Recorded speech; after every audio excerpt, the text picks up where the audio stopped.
Muito bem, pessoal. Bom dia, todo mundo por aí. Tudo bem? Tudo beleza? Terça-feira, 26 de setembro, 7h01 da manhã, estamos começando o Desperta SL. Estou em viagem, portanto, estamos no nosso estúdio móvel, mais conhecido como hotel. Bom dia para todo mundo que já está por aí no nosso chat. Tudo bem com vocês, rapaziada? Hoje, terça-feira, teremos General Heleno. Eu acho que é o único cara do governo Bolsonaro que eu sei imitar com alguma chance de não passar vergonha. É o General Heleno. Bom dia para o Altemar de Souza, comunidade do ICL de Mazinho, de Campo Grande. Pessoal também de Maceió, Alagoas já tá por aí. Áurea Veiga, o legal da gente fazer o programa em viagem é que eu consigo ler os comentários de vocês, né? Sandra Maria Lessa, Ilha do Governador, no Rio de Janeiro.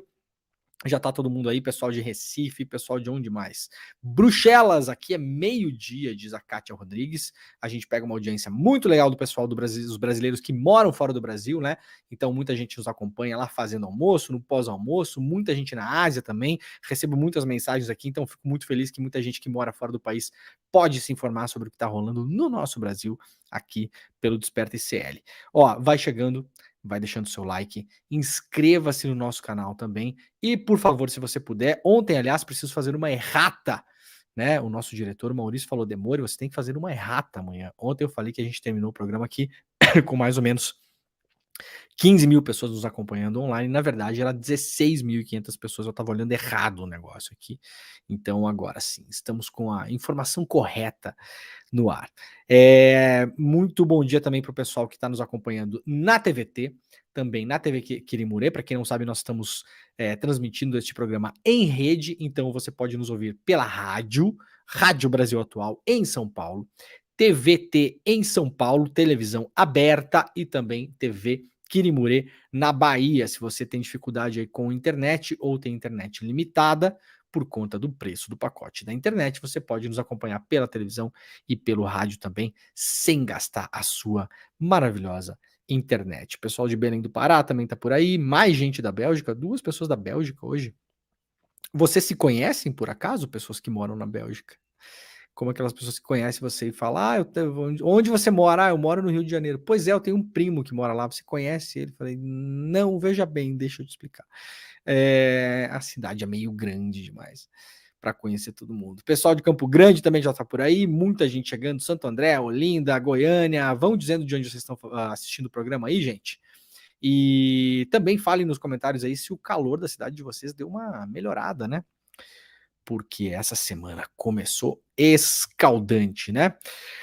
Vamos lá, então. A gente tem bastante notícia hoje. Vamos começar aqui com notícias sobre o clima, que é o que temos feito tradicionalmente neste programa, né? Aliás, este programa é um dos programas que mais dá atenção devida para o clima, né? Desde antes de ser modinha, inclusive, né? Desde antes dessa onda de calor que a gente está passando aí, a gente já dá muita atenção para o que está acontecendo no clima aí. Então vamos lá. Depois do calorão, a frente fria atinge parte das regiões sul e sudeste nesta semana. Depois da intensa onda de calor que afetou o Brasil, uma frente fria está a caminho das regiões sul e sudeste, trazendo mudanças drásticas no clima. Esta semana, o Instituto Nacional de Meteorologia, o INMET, prevê grandes volumes de chuva, temporais e possibilidade de granizo. Parece que a gente está lendo todo dia as mesmas notícias, mas não são, tá? São notícias diferentes, de dias diferentes, de uma coisa que vem aí se arrastando já há muitas semanas. Esse granizo, esses temporais, podem acontecer principalmente no Rio Grande do Sul e em Santa Catarina.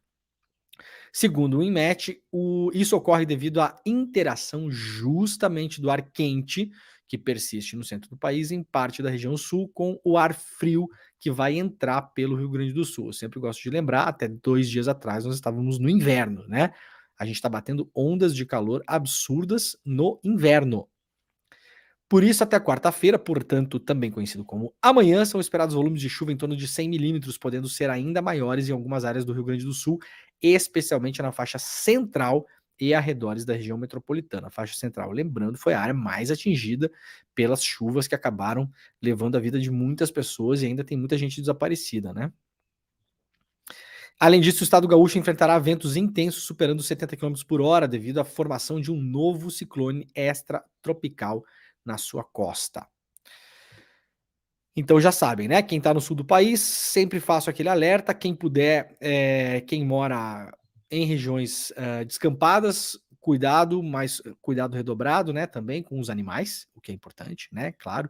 A gente viu aí vários animais feridos, perdidos e também mortos, com o que aconteceu com as chuvas na semana retrasada, então tomem um cuidado extra. E quem puder, vou fazer aquele apelo de novo, né? Já deixa um plano B se você mora em uma região que pode ser afetada principalmente por chuvas intensas. O que é o plano B? Quem pode vai poder ir, por exemplo, para um hotel, né? Um hotel em segurança. Quem pode? É um contingente menor de pessoas que pode. Então, aciona o parente, o irmão, um amigo, né? Alguém que você possa contar.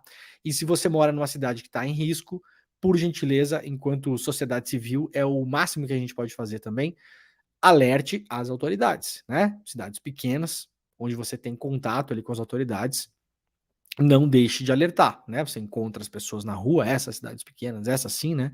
Eu já morei em várias cidades muito pequenas, você encontra as pessoas na rua, ou você pode também se dirigir até a prefeitura, até os bombeiros, até a Defesa Civil e falar: ó, pessoal, não sei se vocês estão sabendo, né? Para quem eventualmente está em Marte, mas poderemos ter problemas hoje, amanhã. Então, vocês já estão preparados aí? Já tem alguma estrutura? Vocês estão ligados no que pode acontecer?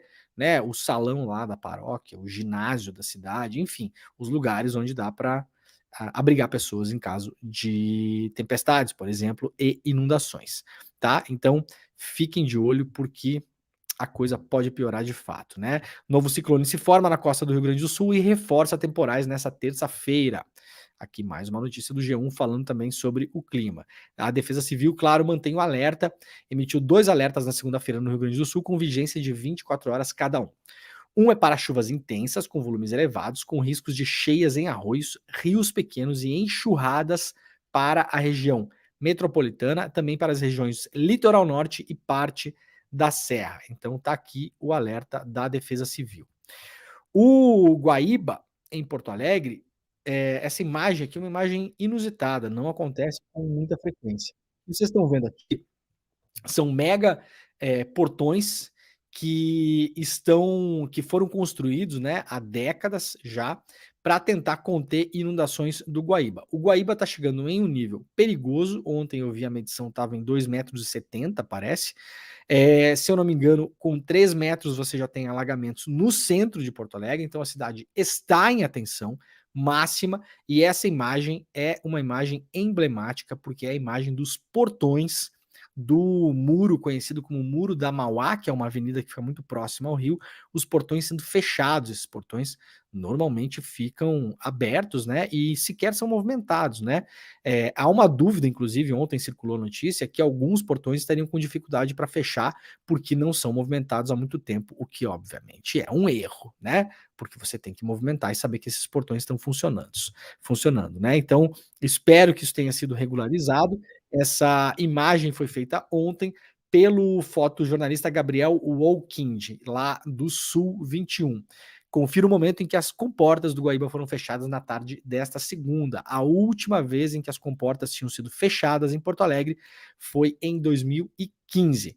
E ontem parece que Porto Alegre bateu um volume de chuvas histórico aí, parece que fazia quase 100 anos que não chovia tanto nesse período do ano em Porto Alegre, de fato não é um período chuvoso, né? O período chuvoso geralmente é mais é, no outono e no inverno, né? No outono e numa parte do inverno, não nesse momento que a gente está vivendo agora, e principalmente entrando na primavera agora, não seria um momento de chuvas. Tá bom, gente, atenção máxima então, né? Cada vez mais, ontem até eu estava acompanhando um telejornal no estúdio e vendo a previsão do tempo, né? Cada vez mais a previsão do tempo vai deixar de ser uma parte da nossa vida que fica falando sobre se vai ter praia, se não vai ter praia, se no final de semana vai ter tempo bom, né? A gente sempre fala o sol, tempo bom, né? Agora, eventualmente, a gente vai começar a tratar o sol não mais como tempo bom, a gente sempre classificou o sol como tempo bom. Final de semana vai ter tempo bom, né? Agora não necessariamente. Talvez tenha sol e faça 42 graus no sol, e isso de tempo bom não tem absolutamente nada, né? Então estamos num momento que estão sequestrando até a nossa noção de tempo bom, né? Infelizmente. Gente, olha só que curioso isso aqui. O Jair Renan, né? Que é o 04, né, enrolado aí, um monte de coisa, né? Ele foi vetado, ele estava participando de uma festa, de um festejamento farroupilha, né, que é um festejamento típico do Rio Grande do Sul, mas também em vários outros estados onde há muitos gaúchos, né, que migraram aí, ao longo das décadas. E aí ia ter a festa farroupilha lá em Santa Catarina, e o Jair Renan estava lá para fazer o quê? Para fazer palco, né, que é o que essa gente gosta de fazer. E aí a revista Fórum traz aqui um vídeo. Jair Renan é vetado no palco da festa farroupilha em Santa Catarina, vestido com trajes típicos gaúchos. Eu tô vendo a foto aqui, o pessoal da revista Fórum, eu não sei se tá de bombacha, mas na verdade esse chapéu que o Jair Renan tá usando é um chapéu, sei lá, do peão de boiadeiro, né? E tá usando uma camiseta, né? Filho do ex-presidente foi proibido de subir ao palco da festividade por Denise Leite, presidente da Fundação Cultural do Estado. O Jair Renan, filho do ex-presidente Jair Bolsonaro, foi exposto a uma humilhação diante da divulgação do vídeo que mostra ele sendo vetado de subir no palco da festa de encerramento da Semana Farroupilha em Balneário Camboriú, que é onde o Jair Renan está morando, né? Na gravação é possível ouvir Denise Leite, presidente da Fundação Cultural, afirmando ao empresário bolsonarista Emílio Dalsocchio, um dos caras mais famosos, aliados ao Bolsonaro, e vários vídeos também que foram gravados sobre ele no ano passado, sobre negócio de urna e golpe militar, essa gente, né? Essa gentinha. Um cara ricaço também, para variar um pouco, né? Quem viaja muito já deve ter visto esse cara, tem um monte de carreta transportadora de combustível, né? Dalsocchio. E a presidente, a Denise Leite, não autoriza a menção ao Jair Renan. O cara ia mencionar ali, está aqui o 04, que foi lá no depósito do presidente pegar a joia também, né? Não ia falar isso, né? O filho do presidente, segundo a Fórum, estava vestido com trajes típicos gaúchos e aguardava para subir no palco. A gente tem um vídeo aí, né, ô Pedrinho Falcão? Vamos colocar o vídeo para a galera aí? Não, filho do Bolsonaro não vai ser.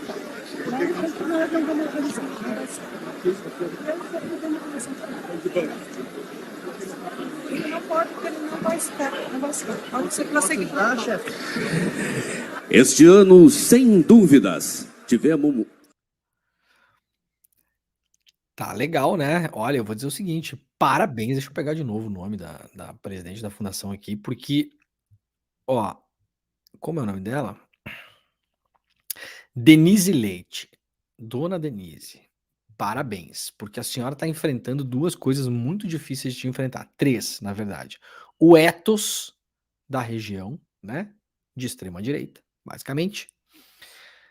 As redes sociais, que eu já vi, esse vídeo foi publicado, aliás, lá no Twitter do nosso querido William De Luca. E o William De Luca hoje de manhã mandou no grupo de WhatsApp da firma as respostas. Obviamente, a Denise está sendo atacada com todo tipo de machismo, misoginia e coisas nojentas em geral. Mas principalmente por ela ter enfrentado ali, né? Porque não foi uma coisa que chamou o Dalsocchio num canto. Ali, esse cara, que é um cara complicadíssimo, para dizer o mínimo, né? Essa hora da manhã a gente, né, estamos um pouco mais tranquilos hoje. É um cara complicadíssimo. A dona Denise comprou briga, arranjou sarna para se coçar, né? Esse cara tem potencial para atazanar a vida dela de muitas formas, de muitas formas. Agora, ela foi firme, ele estava lá atrás, né? Ele falou pro locutor: "Ah, tá aqui o filho do presidente". Aí primeiro ela falou: não vai subir, não vai subir no palco". Aí o cara, o Dalsocchio falou: "Não, mas é só citar que ele tá aqui". Ela: não vai citar. Não vamos autorizar". Aí ele pergunta por quê? Ela falou: "Por que não? Porque eu sou a presidente da fundação. Não vai citar porque não pode". E aí fala pro narrador: "Pode seguir o protocolo". Olha, tá aqui, né, o nosso querido De Luca. O empresário bolsonarista apontado como um dos principais mobilizadores da extrema-direita em Santa Catarina, Emílio Dalsocchio tentou fazer com que Jair Renan Bolsonaro fosse citado como autoridade na festa farroupilha. Tomou um fecho ao vivo da presidente da Fundação Cultural. Eu torço para que nada aconteça com essa senhora, mas olha, a gente sabe que essa galera aí não é mole, né? Então o 04 está em baixa lá, né? Encontramos alguém, William De Luca, que não seja bolsonarista. Não é bolsonarista, ainda mais no movimento tradicionalista gaúcho, né? Que é assim, ó, né? Parabéns para quem não é, né? Aquilo que eu sempre falo, né? Ah, Demore, você fala as coisas, mas não é todo médico que fica mostrando o Bilal, não sei aonde. Mas não é todo militar que é golpista. Mas sim, gente, parabéns para quem não é. Vocês querem que uma medalha? Vocês querem que eu mande aqui uma estátua para casa de vocês? Hein? Parabéns se você não é, né? A gente está falando do ethos geral das coisas, né? Movimento tradicionalista gaúcho, né? Digamos que o ethos geral é o ethos aquele, né? Do machão, do não sei o quê, do mulher na cozinha, daquela coisa, né?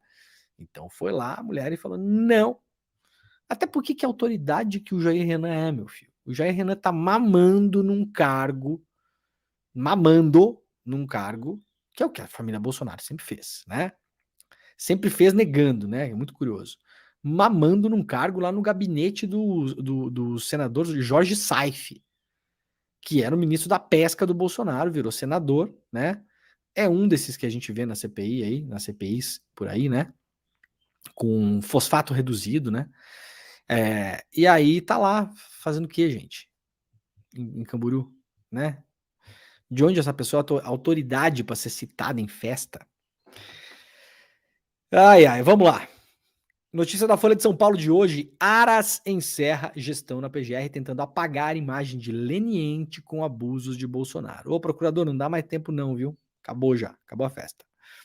O Aras está naquele momento que o garçom já tá colocando a cadeira virada em cima da mesa, né? E ele tá querendo dançar sozinho lá na pista, mas não tem mais nem música, a banda já foi até embora, o doutor. Augusto Aras chega ao término do seu segundo mandato no comando da PGR, dedicado à tentativa de apagar a imagem amplamente difundida de ter sido leniente com os abusos de Jair Bolsonaro e com a resposta errática do ex-presidente à pandemia de Covid de 2019. 700 mil mortos. A gente não pode esquecer. Isso não pode passar a história como uma cifra que a gente esquece que por trás dela há pessoas e famílias enlutadas, né? 700 mil mortos.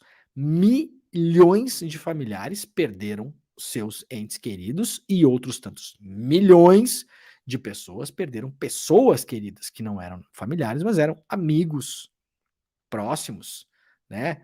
Irmãos de criação, irmãos da vida, irmãos e irmãs, né? 700 mil pessoas mortas durante a Covid, com tudo o que nós vimos acontecer, com tudo o que a CPI da Covid expôs. Aliás, talvez a melhor CPI que eu já tenha visto desde sempre, né? Pela clareza do que foi exposto ali, de esquemas de corrupção, até o Bolsonaro não respondendo dezenas de e-mails de farmacêuticas que estavam praticamente implorando para o governo comprar vacinas. Por quê? Porque a Big Pharma é boazinha? Não, não é por isso, meu querido, minha querida, tá bom? Não é por isso. Ninguém é ingênuo aqui. Todo mundo acorda cedo aqui, né? As pessoas acordam cedo. Quem tá vendo esse programa tá acordado, você tá esperto. Tá desperto, aliás, que é o trocadilho deste programa, né? Desperta, meu senhor e minha senhora. Porque os caras da indústria sabem que, historicamente, o Brasil é um mega vacinador. O Brasil seria um case mundial de vacinação contra a Covid. Simples assim. A vida como ela é. Ninguém está dizendo que os caras são bonzinhos. Até porque não são. É uma indústria, né? Dentro de um sistema capitalista. Ponto. Não é esse o ponto. Porque eu sei porque muita gente coloca isso, né? Ah, mas o Big Pharma também, não sei o quê. Não, ninguém estava querendo fazer. A Pfizer não estava querendo fazer filantropia, estava querendo fazer negócio. Só que o negócio era bom para as pessoas, para que as pessoas não morressem, né? Tem negócio que, no fim das contas, há um efeito bom no negócio, né? Ou alguém é contra a indústria de airbag no carro, né? A gente tem que também colocar as coisas como a vida funciona, de fato, né? Alguém é contra a indústria que cria, sei lá, a corda de segurança em elevador? Ah, mas a indústria vai lucrar milhões de elevadores no mundo todo. Sim, agora vamos passar para a vida real. A Pfizer queria fazer do Brasil um case global de vacinação, porque sabe que o nosso SUS vacina, sabe vacinar. Está espalhado pelo país todo. Tem know-how, como diz o empresário, né? Então, diante disso, o Aras não fez absolutamente nada. Pegou o relatório da CPI da Covid e jogou no lixo. Não teve nenhuma consequência em relação ao que aconteceu. Bharat Biotech, dinheiro que foi para paraíso fiscal para comprar vacina que não existia. O Paraguai está até hoje enrolado com as vacinas que compraram lá da farmacêutica. Lembram da história da farmacêutica, do irmão do deputado Luiz Miranda, que era funcionário do SUS, funcionário do Ministério da Saúde, na verdade, que impediu a compra, na verdade a compra não, o pagamento antecipado de vacinas que não seriam entregues. O Paraguai entrou nessa, comprou essas vacinas. As famosas vacinas da Bharat Biotech. Nunca as recebeu. Eu li essa notícia no programa esse ano ainda, aliás. O Paraguai nunca recebeu as vacinas e estava tentando brigar na justiça até 2 meses atrás para tentar reaver o dinheiro. Se eu não me engano, o Paraguai comprou 5 milhões de dólares, o que para o Paraguai não é nada, não é pouco, né? A gestão de Aras se encerra hoje, né? Terça-feira, sem que o presidente Lula tenha indicado alguém para substituí-lo. O nome do escolhido será submetido ao Senado Federal. A PGR será comandada interinamente pela subprocuradora Eliseta Ramos, que atualmente ocupa a vice-presidência do Conselho Superior do Ministério Público Federal. Desde o retorno do Lula no Planalto, o Aras fez um jogo de cena ali, né? Intensificou seus canais de comunicação com o governo, fez algumas intervenções públicas, fez alguns movimentos que pretensamente poderiam agradar à esquerda, ao governo, aquela coisa toda. O discurso de que não foi tolerante com os poderosos e com os arroubos golpistas de Bolsonaro. Na verdade, nada disso adiantou, porque foi, de fato, péssima a gestão do Aras, talvez uma das piores que eu já tenha visto, né? Tinha no passado o tal do, se não me engano, era Geraldo Brindeiro o nome do cara, né? Que era conhecido como engavetador geral da República. Se eu não me engano, no primeiro ano do governo Fernando Henrique Cardoso, né? O tempo passa também, a gente muda a nossa opinião sobre as coisas, então também não tenho condição de olhar para trás e saber se várias daquelas coisas engavetadas pelo procurador na época não tinham que ser engavetadas mesmo também, né? Porque às vezes a gente cai num outro extremo, né? Quando vê tá todo mundo, a gente vira um monte de mini Deltan Dallagnolzinho aqui. Tem que cuidar com isso também, né, gente? Vira um monte de mini Deltan Dallagnolzinho que acredita também que vale tudo para aprender as pessoas, né? Então também não sei se era o cara engavetador e tal, não sei o quê. Né? Era coisa que corria na época. Agora, o Aras eu sei. O Aras eu sei. Esse eu sei. Muita coisa que o Aras não levou para frente não deveria ter levado mesmo. Claro, a pessoa não vai só errar. Né? O cara ficou anos ali. Óbvio que vai acertar de vez em quando. Agora, a Covid é o exemplo, a época da Covid é o exemplo do trabalho feito pelo Aras, né? De nada saudosa memória. Agora, a PGR, o Lula deve estar ligado nisso, eu posso imaginar, né? Mas a PGR fica na mão agora de alguém que não foi escolhido por ninguém, né? E o problema é que, sem sucessor anunciado, a Aras será substituído por interina, que já assinou nota a favor de Sérgio Moro. Eliseta Ramos é vice-presidenta do Conselho Superior do Ministério Público Federal, a quem cabe assumir a PGR em caso de vacância. Ao ser eleita vice-presidente do Conselho do Ministério Público Federal, no início de setembro, a Procuradora-Geral da República, Eliseta Ramos, cacifou-se a uma missão que irá assumir a partir desta quarta-feira, comandar interinamente a PGR. Portanto, a partir de quarta, ela é a PGR, não é mais o Aras. Amanhã acabou Aras, virou Eliseta Ramos, né? Isso porque uma das principais atribuições do posto é justamente substituir o PGR em caso de vacância. Como o Lula não indicou ninguém até agora, vai ela mesmo, né? Como mostrou o portal Metrópolis, essa notícia publicada pelo Globo, né? Eliseta foi uma das signatárias no final de 2018 de uma nota de apoio à nomeação de Sérgio Moro como ministro da Justiça de Jair Bolsonaro. Então presta atenção, não é só assim, assinou uma nota em defesa do Moro, tá? Não é isso. Não é que lá em 2016 ela achava que o Moro era o herói, como muita gente achava, como aliás partidos de esquerda achavam. Movimentos sociais de esquerda já chegaram a achar a Lava Jato bom. Tá, boa, tá bom? Não vamos esquecer disso também, né? Às vezes eu vejo uns argumentos por aí que dá vontade de responder, mas eu fico na minha. Ah, não pode indicar a fulana pro STF porque ela já falou bem da Lava Jato. Olha, o PT já falou bem da Lava Jato. Tá bom? Tá duvidando de mim? Vai lá no site do PT. Site do PT, tem uma agência lá, PT Notícias, e coloca Lava Jato. E aí vai lá até 2015, 2016 e vejam se não há ali notícias com tom positivo em relação à Lava Jato. Ah, Porque no começo, gente, todo mundo achou que ia ser legal mesmo, né? A gente está acostumado a achar o Ministério Público legal. Tava, né? Agora já não tá mais, infelizmente. O Ministério Público sempre foi uma coisa legal, né? Pô, que massa, os caras estão indo para cima.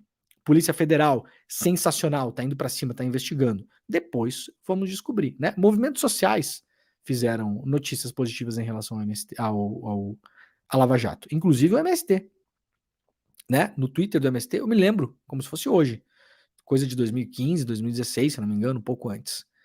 Então não é que assim, a dona Eliseta, ela tá nesse time, entendeu? Que lá atrás apoiou a Lava Jato. Não, é diferente. Ela assinou uma nota em apoio ao Sérgio Moro, depois do Sérgio Moro ter feito tudo o que fez, liberar a delação do Palocci entre o primeiro e o segundo turno, né? Vazar informação para a imprensa, liberar aquele grampo descontextualizado e ilegal da Dilma conversando com o Lula, descontextualizado por quê? Porque liberou apenas um grampo de 22 grampos que foram feitos. Os outros 21 que foram feitos, que foram conversas do Lula, inclusive com autoridades, inclusive com o Temer, mostram uma outra história. A gente fez matéria sobre isso na Vaza Jato.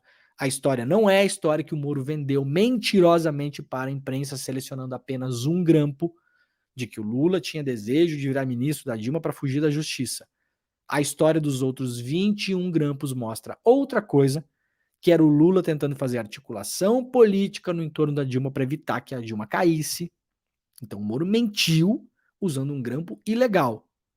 Isso tudo aconteceu antes. Isso tudo aconteceu, na verdade, para tirar o Lula da eleição, inclusive. Depois de tudo isso, a doutora Eliseta foi lá e assinou uma nota em apoio ao Sérgio Moro, apoiando para que ele fosse para o governo Bolsonaro. Então, pera lá. Né? O documento assinado por 150 procuradores encampava uma profusão de elogios a Moro, destacando um extraordinário despreendimento pessoal do senhor Sérgio Moro em benefício do Brasil e dos interesses das sociedades. Ô Lula, atenção, Lula.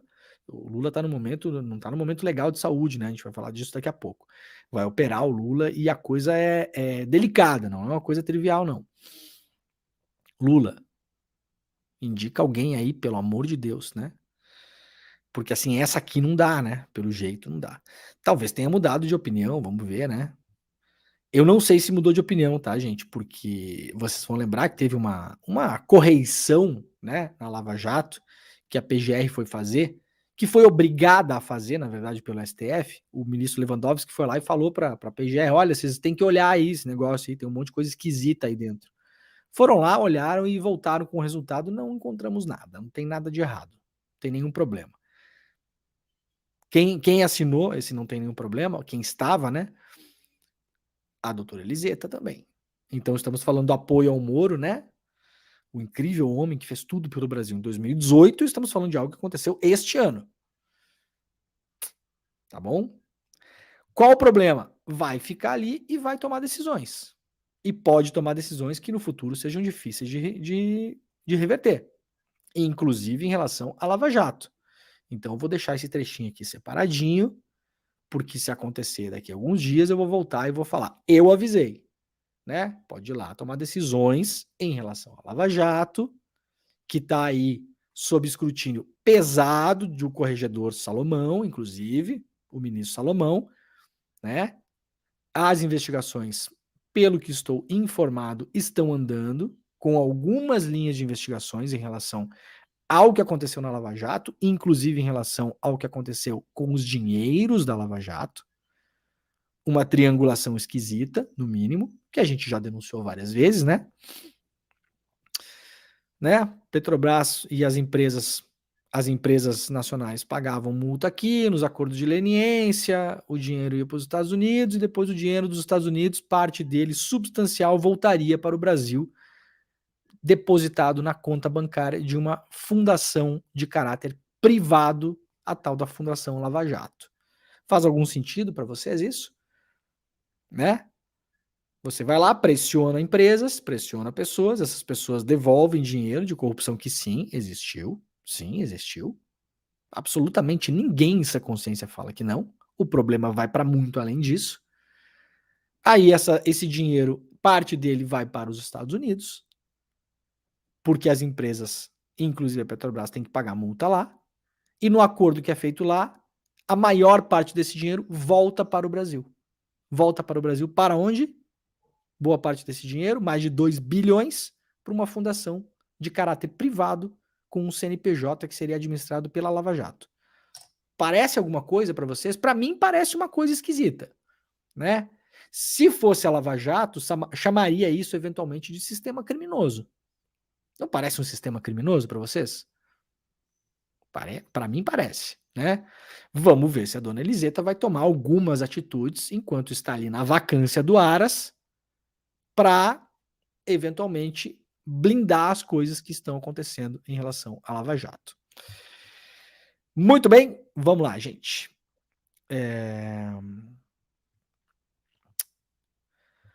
Comandante do Exército impediu o desmonte de acampamento no QG e chamou o general de maluco. Matéria publicada lá no Estadão, coluna do Marcelo Godoy. O Dutra é um irresponsável, um maluco. Mandei cancelar a operação. Foi assim que o general Marco Antônio Freire Gomes contou a integrantes do alto comando do Exército, no dia 29 de janeiro de 2022, a sua decisão de mandar parar a retirada dos manifestantes acampados em frente ao quartel-general do Exército. Freire Gomes explicou aos 4 estrelas a razão da sua ordem. Se houvesse um tumulto, ninguém saberia qual seria a reação do Jair Bolsonaro a 2 dias da posse de Luiz Inácio Lula da Silva. Ou seja, vamos acompanhar a lógica do Freire Gomes. Freire Gomes é o cara que se sai bem, né? Na história do Almirante Garnier da semana passada. Bolsonaro se reúne com o comandante da Marinha, da Aeronáutica e do Exército. Fala o seguinte: vamos cancelar as eleições e prender opositores? O que vocês acham disso? O comandante da Marinha fala: oba, vamos lá. O comandante do Exército fica quieto.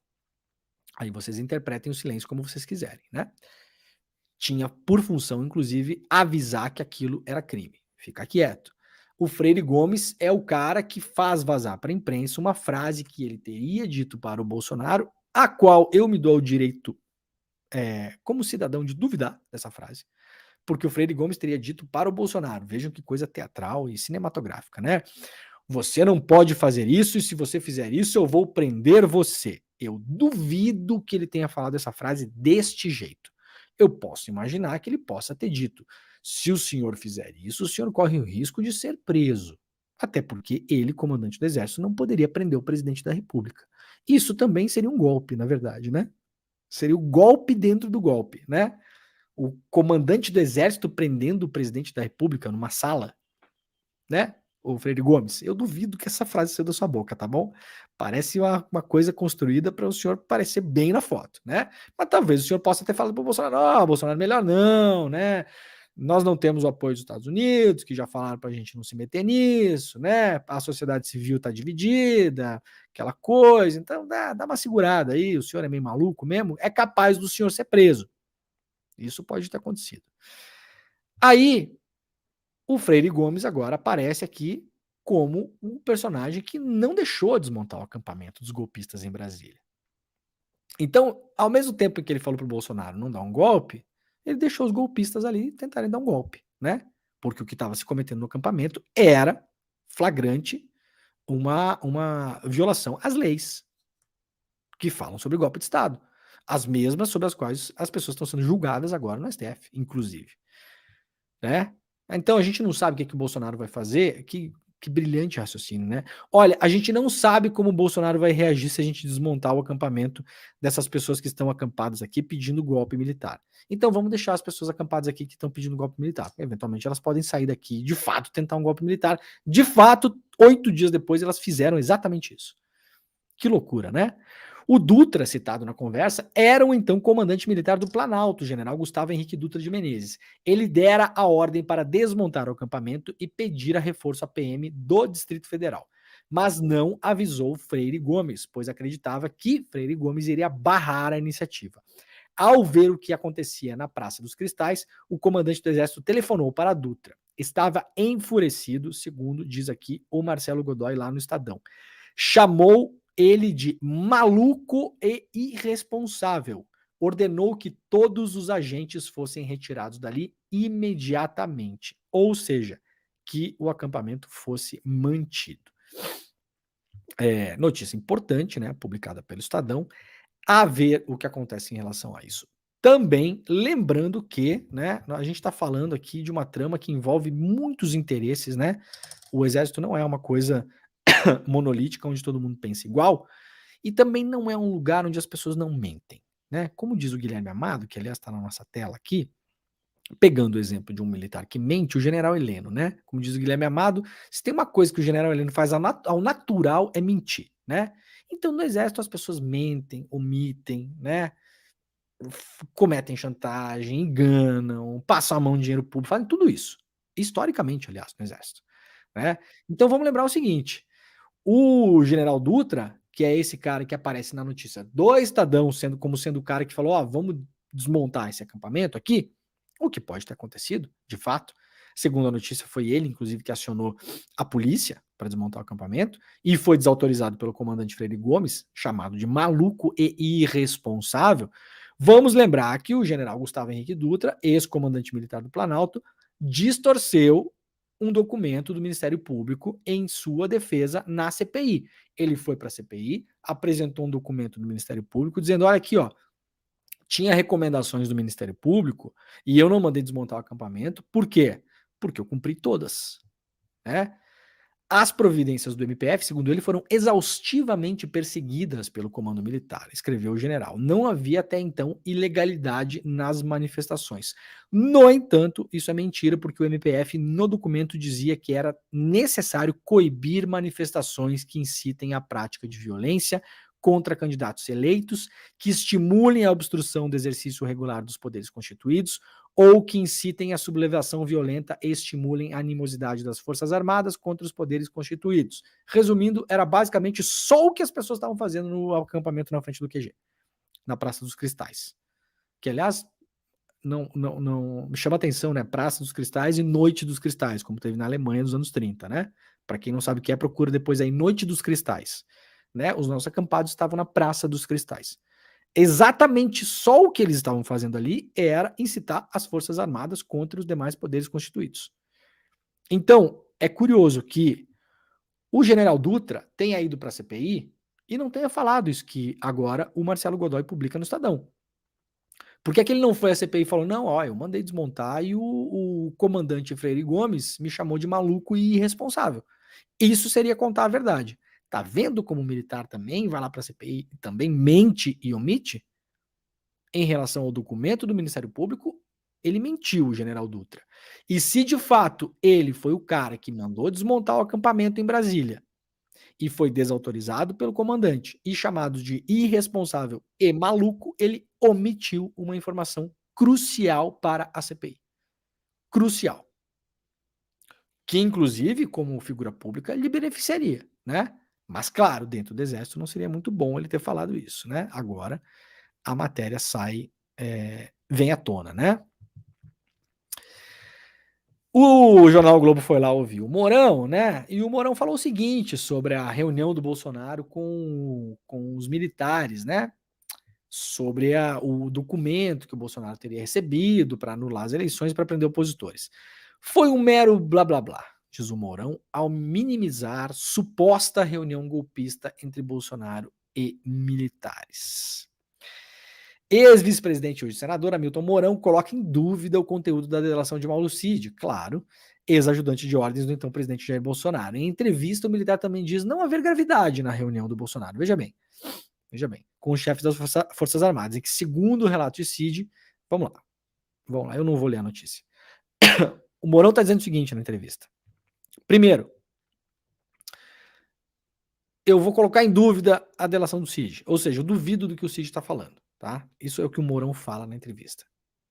Mas ele fala outra coisa importante, e essa, na verdade, é a coisa importante. O Mourão está dizendo o seguinte: na hipótese de o Cid estar falando a verdade, não tem nada demais. O que é que não tem nada demais? Vamos admitir aqui, o Mourão está falando o seguinte: eu duvido da delação do Cid, mas se a reunião que ele está falando que aconteceu, não tem nada demais. O que é que aconteceu na reunião?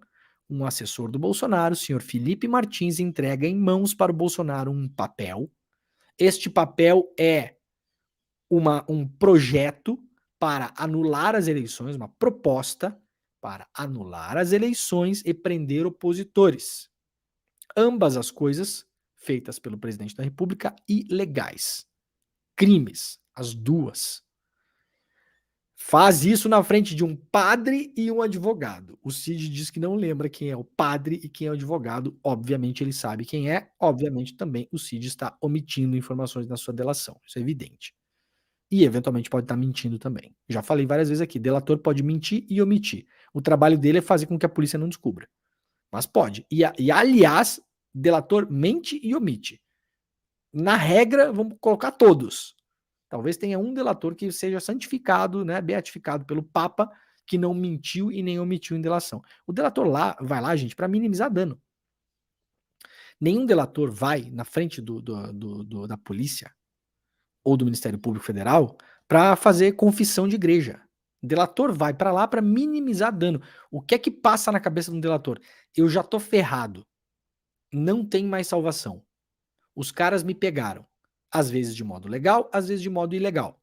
Como nós vimos na Lava Jato, milhões de vezes, a pessoa ia lá, ficava em prisão preventiva, 3 meses, 4 meses, 5 meses, 7, 8, 1 ano e meio, né? Você quebrava a pessoa. E não sou eu que estou dizendo, qualquer relatóriozinho da ONU sobre detenção de direitos humanos vai falar sobre isso. Regra de Nelson Mandela, tempo de luz de sol, alojamento, qualquer. Prolongar prisões preventivas, qualquer relatório da ONU, não sou eu que estou falando. Pega os relatórios da ONU. Dá para encaixar de um monte de gente que a gente não gosta, inclusive. Né? A gente consegue encaixar esses casos, inclusive no caso do Eduardo Cunha, do Marcelo Odebrecht, um monte de gente que eu não gosto. Né? Que a gente sabe que fizeram um monte de zerda. Agora, uma coisa é uma coisa, outra coisa é outra coisa. O Mourão está falando que essa reunião, em que o Bolsonaro recebe esse documento, depois o Bolsonaro transporta esse documento para uma outra reunião, se reúne com os 3 comandantes das Forças Armadas, Exército, Marinha e Aeronáutica. Esta reunião, segundo o Mauro Cid, é testemunhada pelo Cid. O Mourão está dizendo, se isso tudo for verdade, não tem nada demais. É revelador, né? Por isso que eu sou muito a favor da gente ouvir as pessoas, entrevistar as pessoas, né? Vamos lá, gente, ó. Laudo de áudios mostra que o general Heleno agiu por golpe de Estado. Reportagem exclusiva da revista Fórum. Essa matéria é importante porque o general Heleno vai hoje depor na CPI. Ele tentou não ir, conseguiu autorização do ministro Zanin para permanecer calado. Não sabemos como vai ser a sessão de hoje, mas é importantíssimo isso, porque pode ser confrontado pelos deputados e senadores lá na CPI. Quase um ano após integrantes das Forças Armadas ligados ao governo do então presidente Jair Bolsonaro terem ameaçado romper com a democracia no Brasil, e instituir um regime autoritário comandado pelo ex-capitão do Exército, que se negava a sair de lá, né? A Fórum recebeu um laudo técnico produzido por acadêmicos das universidades federais do ABC e Universidade de São Paulo, a USP. Então, esses áudios foram obtidos pela Fórum. Esses áudios foram periciados, tem um laudo técnico em cima desses áudios, e são 2 universidades de renome, né? A gente não está falando de um laudo que foi feito no porão de uma casa, tá bom? Universidade Federal do ABC e Universidade de São Paulo, a USP, que atestam que o general da reserva Augusto Heleno, ex-chefe do GSI e um dos principais personagens aí do bolsonarismo, é de fato o autor de áudios golpistas e ameaçadores que se espalharam pelas redes bolsonaristas prometendo uma ruptura política do país. Os 2 áudios estão publicados pela Fórum, só que tem um problema. Nessa madrugada, os áudios foram tirados do ar pelo YouTube. Eu acordei hoje muito cedo e, aliás, avisei o Renato Rovai, que é o publisher da Fórum, que os áudios estão fora do ar. Deixa eu ver se eles voltaram aqui. Não voltaram, tá? Até aqui estavam os áudios, ó, para quem tá vendo aí o nosso vídeo, ó. ouça aqui a primeira mensagem, estavam aqui logo abaixo, mas agora a Fórum já até tirou da matéria, porque o YouTube tinha derrubado os áudios, tá? Resumindo, gente, o que é que tá acontecendo nesses áudios aqui? São áudios longos, tá? Do General Heleno falando, né? E ele basicamente fazendo todo aí uma ladainha enorme, né?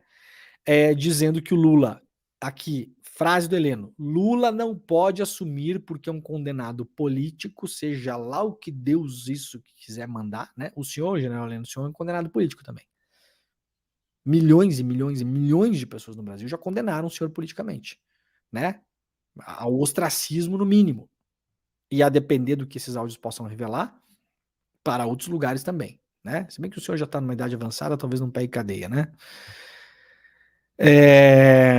Então ele fala aqui uma série de coisas em relação ao Lula que não pode subir a rampa, não pode assumir, né? E aqui nós temos um problema, diz o Heleno. As Forças Armadas não irão obedecer às ordens de um condenado pela justiça. Ele está falando, obviamente, do Lula. Está falando de insubordinação militar em relação ao presidente eleito. Porque senão ela desonra toda a sua estrutura moral perante o povo brasileiro. E aí pode levar o país a uma guerra civil. Porque se o povo perder a confiança nas Forças Armadas, acabou. General Heleno, tem uma notícia para você. O povo já perdeu a confiança nas Forças Armadas. A confiança nas Forças Armadas durante o governo Bolsonaro derreteu. Sabe por quê, General Heleno? Por conta de figuras como o senhor. Pela sua mera existência, as pessoas começaram a duvidar das Forças Armadas. Claro, muita gente perdeu confiança nas Forças Armadas porque imaginavam que vocês iam dar um golpe, né? No fim das contas, aquelas pessoinhas que foram lá no 8 de janeiro sacaram o que vocês fizeram, né? Hoje vários estão mandando, inclusive, áudios por aí se arrependendo, né? E xingando os senhores, aliás, né? Porque as pessoas se deram conta, depois que foram presas, que serviram de bucha de canhão para um golpe que vocês, no fim das contas, nunca conseguiram dar, tentaram, maquinaram, vamos lembrar, né? Tentativa de destruir a credibilidade do sistema eleitoral, entrega de documento com tanque da Marinha na Praça dos Três Poderes, ou seja, desfile militar para afrontar a sociedade brasileira no exato dia em que se votava a PEC do voto impresso, não vamos esquecer disso, no dia em que o parlamento votava a PEC do voto impresso, os senhores colocaram tanques da Marinha na Praça dos Três Poderes para fazer uma manifestação patética e golpista. 7 de setembro de 2021, onde Bolsonaro chamou Alexandre de Moraes de canalha, dizendo que não vai mais cumprir nenhuma ordem do STF. 7 de setembro de 2022 e por assim por diante. Tentativa de explosão de bomba no aeroporto de Brasília, tentativa de invasão da sede da Polícia Federal, quebra-quebra em Brasília, até culminar no 8 de janeiro. Os senhores tentaram. Os senhores não conseguiram, porque não tinha, inclusive, apoio externo. Os próprios Estados Unidos se manifestaram em relação a isso. Que se houvesse apoio externo, os senhores perderiam, inclusive, a mamata que os senhores têm, porque é uma mamata de militares que fica viajando para lá e para cá, vai fazer curso, leva a mulher, papagaio, o marido, o cachorro, galinho, o gato, os filhos, Portugal, Espanha, Argentina, Estados Unidos, né? Uma grande mamata esse negócio. E o Congresso americano fez saber publicamente, inclusive a gente falou sobre isso aqui no programa, que se os senhores interferissem na eleição, a cooperação militar com os Estados Unidos acabaria financeira e tecnológica. Ou seja, os senhores iam acabar as mamatinhas dos senhores, de vocês ficarem viajando para lá, recebendo coisa, né? Fazendo programa em conjunto, aprovando verba aqui no Brasil para desenvolver isso e aquilo. Então pesou também, né? Porque pesa, né? Gente, são 2 áudios longos, tá? Eu espero que o pessoal da revista Fórum, deixa eu ver se o Rovai me respondeu aqui, porque eu mandei mensagem pro Rovai, era 6 da manhã, né? 6h20, não respondeu. Vou avisar ele aqui, tô no ar. Os áudios voltam hoje? Vou já perguntar aqui, quem sabe faz ao vivo, louco, bicho. Já vou perguntar para o Rovai aqui se os áudios voltam hoje. Então fiquem de olho na Fórum, na revista Fórum, que eventualmente os áudios devem voltar em outra plataforma que não seja o YouTube, tá? De todo modo, as mensagens do Heleno, elas estão descritas na matéria. Então vocês podem entrar lá no site da revista Fórum, revistaforum.com.br, e ler a descrição dos áudios. Ó, eu vou dizer uma coisa que raramente eu digo aqui, porque eu acho que é chover no molhado e também não gosto de ficar reclamando em relação a isso. Mas, se isso aqui fosse dado pela Globo News, estava todo mundo falando, tá bom?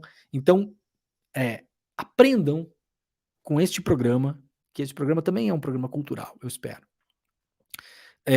Sobre o valor do peso notícia, né? O peso da notícia muitas vezes está atrelado em relação a onde ela é publicada.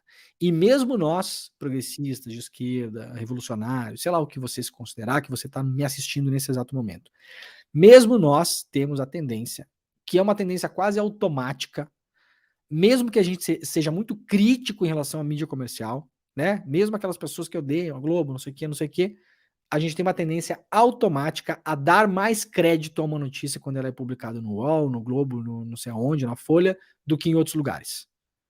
Tá? Então, tentem dar uma mudada na mentalidade de vocês, porque a gente tem que avaliar o peso da notícia. O peso da notícia, ele fala mais do que onde ele está publicado. Né? Claro que a gente espera que o veículo tenha credibilidade para publicar as coisas que publica. Mas isso serve, muitas vezes, se você está publicando uma matéria em off, por exemplo. Não tem fonte, você está dizendo o que alguém disse para você e eu tenho que acreditar em você. Bom, tudo bem, a gente vai olhar para jornalistas que têm credibilidade, no caso da Fórum tem também, óbvio, né? Se você encontrar uma coisa publicada no painel da Folha, que não tem a fonte, e no Terça Livre, a tendência maior é a gente, obviamente, acreditar no painel da Folha, né? Óbvio. Mas não é disso que eu tô falando aqui. Tem 2 áudios. Tem documento periciado, áudio periciado. É uma matéria documental.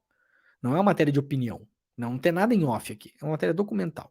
Se tivesse na Folha, as pessoas automaticamente compartilham, né? Muitas vezes, como tá em outros lugares, a gente não se movimenta. Então não adianta só reclamar da mídia comercial não, tá, gente? Tem que se mexer também, tá? Zanin nega que General Heleno falte a CPI do 8 do 1, mas autoriza silêncio, então Heleno vai estar na CPI, lembrando que o ICL transmite a CPI, né? Tempo de UTI, prótese e andador. Os detalhes da operação que o Lula vai ser submetido, né? Na próxima sexta-feira, dia 29, o presidente do Brasil vai passar por uma operação em que uma porção de 5 centímetros do fêmur vai ser extirpada, diz aqui, matéria do Jornal Globo. Portanto, é uma cirurgia delicada, complexa, que o Lula vai passar e, obviamente, vai passar por um tempo de recuperação e vai passar muito tempo despachando do palácio também, né? Então, o Lula agora, na sexta-feira, vai fazer essa cirurgia no Hospital Sírio-Libanês em Brasília. Então, o nosso público todo aqui, vocês, por gentileza também, se quiserem no chat, mandem aí uma boa recuperação para o Lula, que tudo aconteça muito bem e que logo ele esteja prontamente apto a voltar aí a comandar o Brasil, né? Para isso que a gente elegeu este homem, né? Então, este homem precisa ficar bem aí e vai ficar, tá, presidente? Um grande abraço e mandamos daqui as nossas energias positivas. Mandem no chat aí também, coraçõezinhos, o que vocês quiserem, né? Pro Lula passar bem por essa e para dar tudo certo, tá bom, gente? Ó, vamos lá.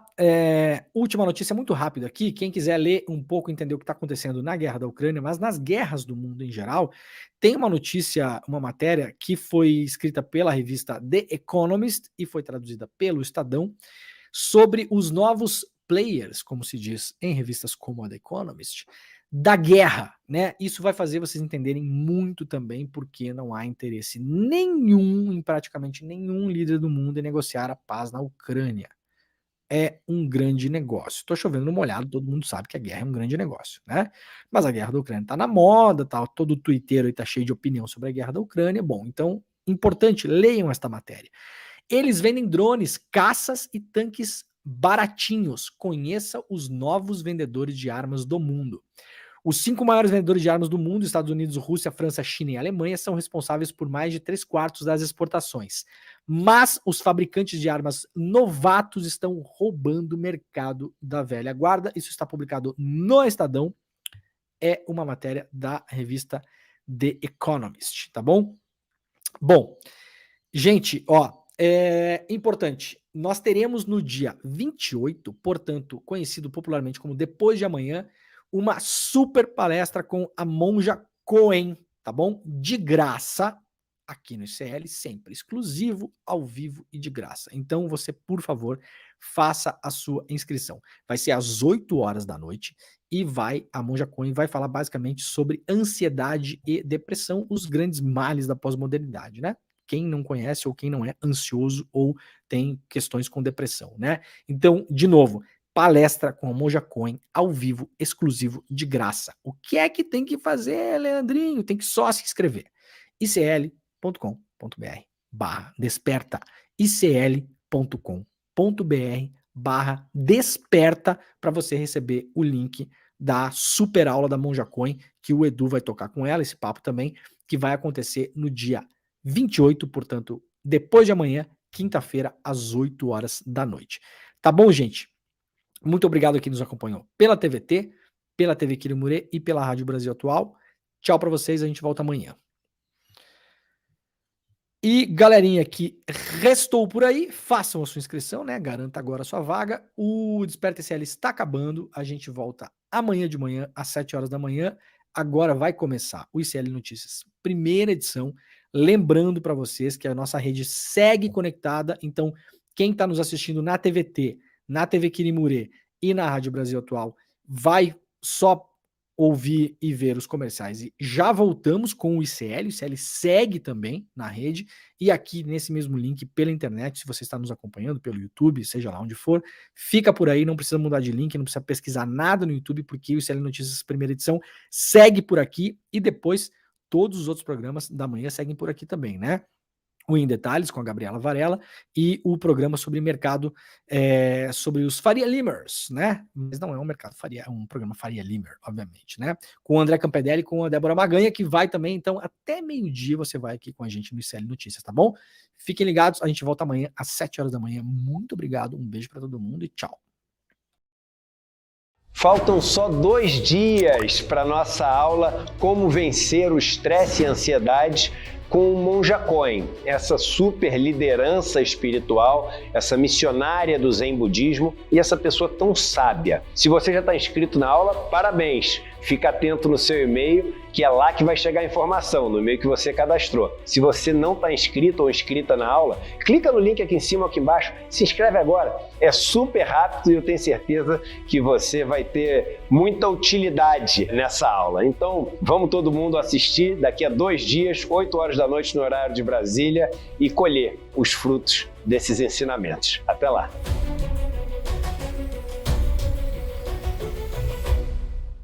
Olá, meu nome é Pilar Monteiro, eu sou a professora de espanhol aqui do Instituto Conhecimento Liberta e vim te convidar a fazer o curso de espanhol, este idioma que é considerado um idioma romântico no mundo ocidental. Você sabia que o espanhol é falado em 21 países? Você sabia que é um dos 6 idiomas das Nações Unidas? Para nós, brasileiros, ele é um idioma muito importante para o nosso desenvolvimento profissional. O curso de espanhol e mais 200 cursos do Instituto Conhecimento Liberta esperam por você. Te vejo lá!